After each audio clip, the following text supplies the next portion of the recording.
Assalamualaikum warahmatullahi wabarakatuh. Salam sejahtera bagi kita semua. Saya Asia Mutmainah. Pada kesempatan kali ini saya akan menyampaikan hasil analisis untuk diskusi 11 mata kuliah studi komparatif pendidikan dasar di berbagai negara dengan topik analisis sistem pembelajaran di sekolah dasar. Adapun hal pertama yang akan dibahas yaitu dari 10 model pembelajaran terpadu, model mana yang paling relevan dengan kurikulum yang diterapkan saat ini di Indonesia. Menurut saya, yaitu merujuk pada berbagai referensi, model jaring laba-laba atau web, dan model keterhubungan atau connected paling relevan dengan praktik kurikulum 2013 dan juga mudah diadaptasi ke kerangka kurikulum merdeka karena keduanya menekankan tema atau konteks sebagai pengikat antar mata pelajaran. Alasannya yaitu model web pusat mengikat banyak muatan atau mata pelajaran sehingga cocok dengan pembelajaran tematik pada siswa SD yang menggunakan tema sebagai penghubung aktivitas pembelajaran. Kemudian model connected menekankan keterkaitan antar konsep di berbagai mata pelajaran sehingga peserta didik dapat melihat hubungan nyata antar disiplin sesuai dengan penekanan kompetensi dan integrasi pembelajaran saintifik 13. Dan model lain juga berguna sebagai variasi namun implementasi operasional di SD paling mudah dan efektif dengan model web dan connected.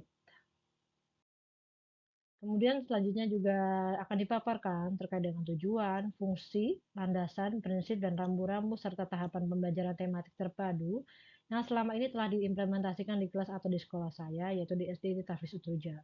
Tujuan dan fungsi yang pertama yaitu tujuannya untuk mengembangkan kompetensi dasar KI 3 dan KI 4 sekaligus membangun karakter atau nilai melalui tema yang bermakna.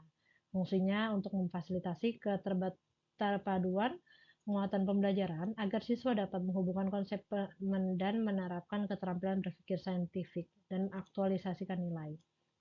Dan dasarnya sendiri adalah kebijakan Permendikbud atau dokumen kurikulum 2013 yang menegaskan pembelajaran tematik untuk SD dengan pendekatan saintifik, yaitu mengamati, menanya, mengumpulkan informasi, mengasosiasikan, dan mengomunikasikan.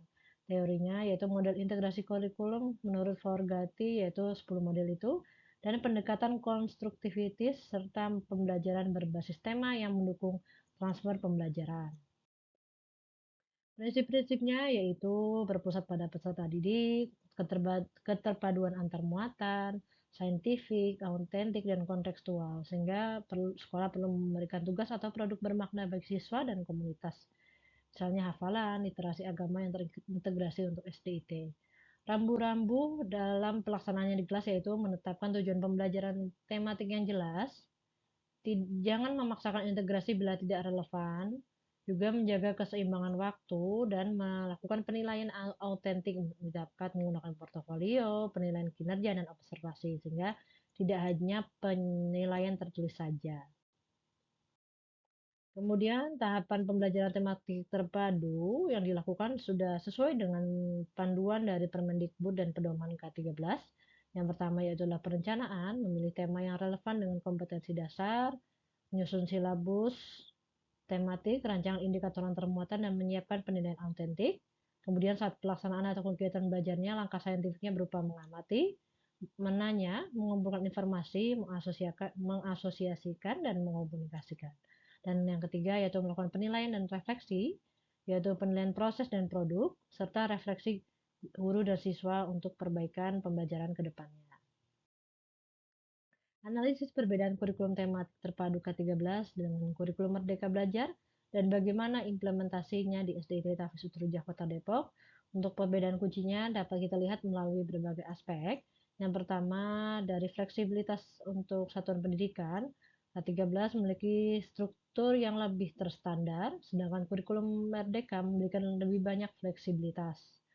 Untuk fokus tujuan pembelajarannya, K13 menekankan pada kompetensi inti dan kompetensi dasar, sedangkan kurikulum Merdeka menekankan pemulihan pembelajaran pasca pandemi, profil pelajar Pancasila, penguatan karakter, dan penguasaan capaian esensial. Untuk pendekatan pembelajarannya, K13 menekankan pendekatan saintifik dan tematik, sedangkan kurikulum Merdeka lebih menekankan differentiated instruction, project-based learning, dan alokasi waktu yang fleksibel. Untuk penilaiannya, K13 mendorong penilaian autentik, sedangkan kurikulum Merdeka memberi ruang bagi penilaian formatif yang intensif. Implikasi dan rekomendasi implementasi untuk SD di Tahfidz Tuja yaitu yang pertama dalam hal rancangan pembelajaran yaitu perencanaan bersama guru agama, guru tahfidz dan guru kelas menyusun tema triwulan, menetapkan indikator pengetahuan keterampilan dan sikap. Kemudian pelaksanaannya juga menggunakan langkah saintifik tapi dimodifikasi.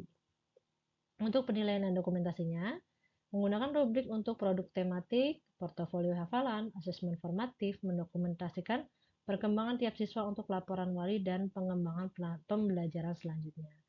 Untuk tantangan dan mitigasi, berdasarkan studi implementasi, tantangan umumnya yaitu keterbatasan sumber daya, kebutuhan pelatihan guru, beban administrasi, dan untuk mitigasinya perlunya pelatihan internal, kolaborasi antar guru, penggunaan modul sederhana berbasis tema lokal.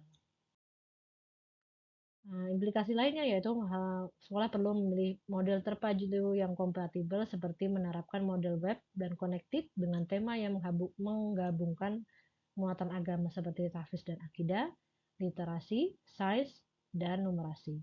Kemudian sekolah perlu memadukan tujuan tahfidz dalam indikator tematik dengan memasukkan indikator hafalan atau pengamalan nilai sebagai bagian dari KI 1, KI 2, dan rubrik penilaian, menggunakan portofolio hafalan dan observasi praktik akhlak saat proyek tematik.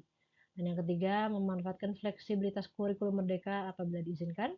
Jika sekolah sudah mengadopsi kurikulum Merdeka, menggunakan fleksibilitasnya untuk memberi waktu tambahan bagi kegiatan tahfidz dan diferensiasi tes bagi siswa yang butuh penguatan literasi atau numerasi.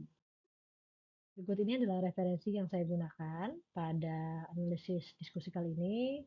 Sekian dari saya, kurang lebihnya mohon maaf. Wassalamualaikum warahmatullahi wabarakatuh.